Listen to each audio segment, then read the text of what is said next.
folks, welcome back to another episode of Teardown Tuesday. Today we're taking a look at an interesting little device. It's a type of switch that's commonly used in gas burner systems that have some kind of blower or draft inducer.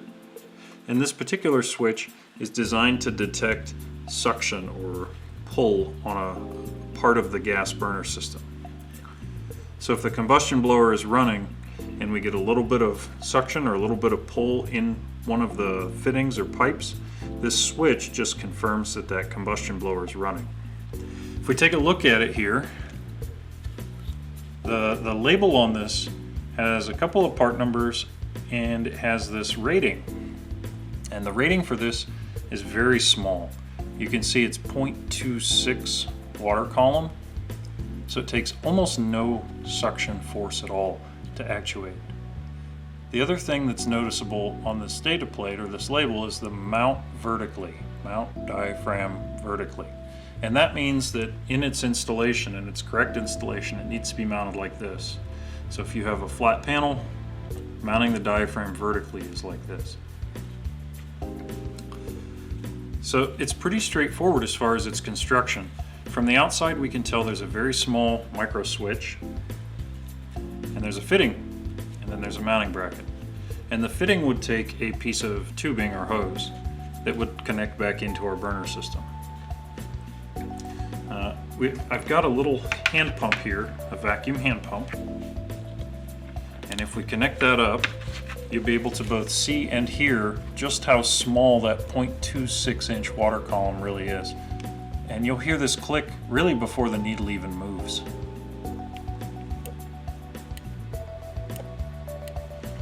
So I'm just barely squeezing this.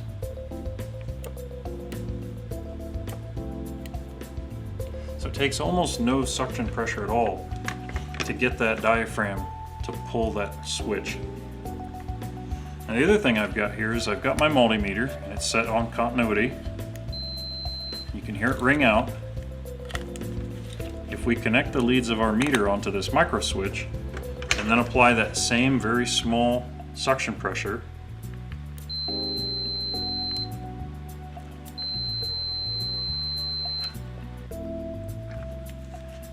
again, it takes almost no vacuum at all to close that switch, complete that circuit. So there's not much else on the exterior of this. So let's go ahead and take it apart and see what's inside.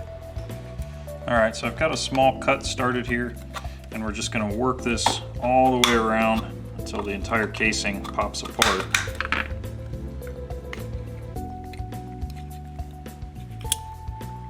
And there it is, the inside of our diaphragm switch. You can see it's very simple.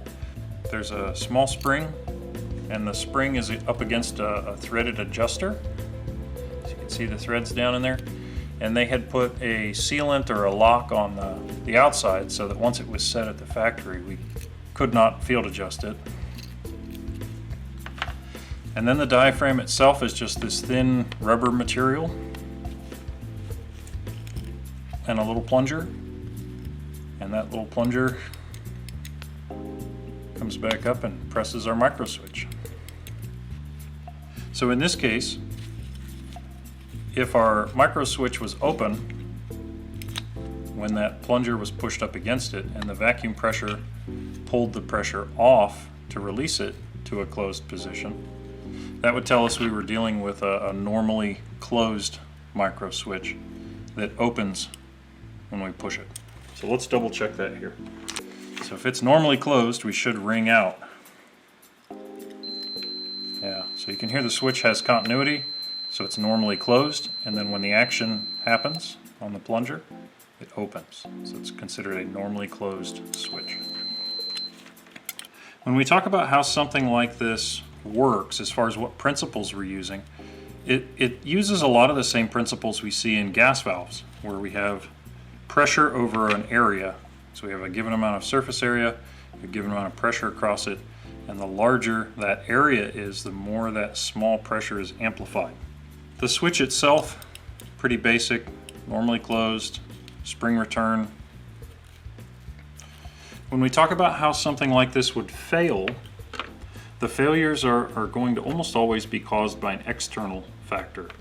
So if we were to get any kind of oil or water down inside here, that could disrupt or jam or cause this diaphragm to harden. Outside of that, an electrical fault that pulled too much current through our switch could also cause this to fail. But these are very simple. You see, there's only really this one moving part, and there's not much in here to go wrong. It is interesting though to take a look at how they have molded this. So we have a negative side with our attachment for our hose there, and we have a positive side.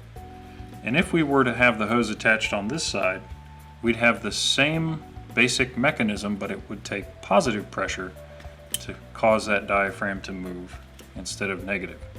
So I'm sure there are other versions of this that have additional fittings molded in. It'd be very easy for them to add that in manufacturing. But that's it. That's a basic diaphragm pressure switch. All right, that'll do it for now. Thanks for watching.